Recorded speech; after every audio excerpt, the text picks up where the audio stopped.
Hi students, வணக்கம். இப்போ என்ன பார்க்க போகிறோம்? 7-6 எடுத்துக்காட்டு 6.9 என்ன கொடுத்துருக்கோம்? Cosecant theta minus sine theta, secant theta minus cos theta, tan theta plus cot theta equal to 1. இதோடைய தலைகீழி, இதோடைய தலைகீழி, இதோடைய தலைகீழி, அந்த மாதிரி ஈஸியான சம் செய்வோமா?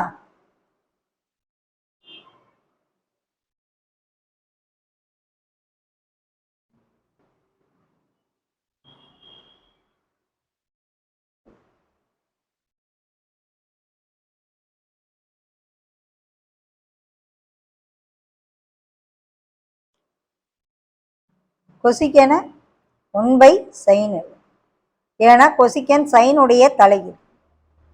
சீக்கன் 1/cos உடைய தலைகீழ்.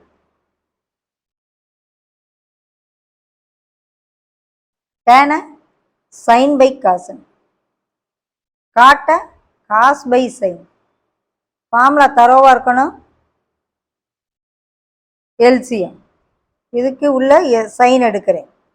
எடுத்தீங்கன்னா என்ன ஆகும்? இங்கே 1 இருக்குது, ஸோ இங்கே 1 ஆயிரும். இங்கே சைன் மேலே போய் சைன் ஸ்கொயர் தீட்டான்னு ஆயிரும்.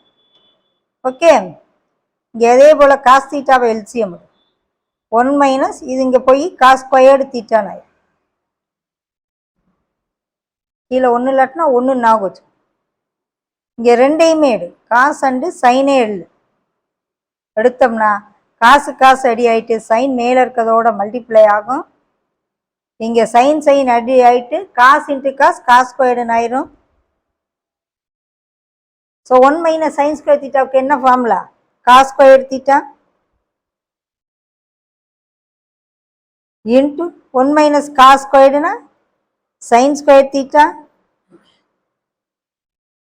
Sign square theta plus cos square தீட்டானா 1. ஓகே, ஃபார்முலா தான் அவ்வளவு. ஒரு சைன் அடி ஆகிரும். அகெயின் இங்கே ஒரு சைன் இங்கே ஒரு சைன் கேன்சல் ஆயிரும். 2 காசு இருக்கு, 2 காஸ் ஸ்கொயர் தீட்டா கேன்சல். அதே போல் 2 சைனுக்கு sine square theta cancel. So எல்லாம் கேன்சல் ஆகிட்டு ரிசல்ட்டு 1.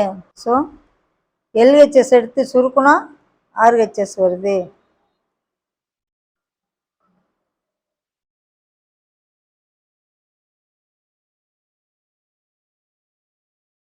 புரியுதா? ஃபார்முலா தெரிஞ்சாதான் ஈஸியாக முடிக்க முடியும்.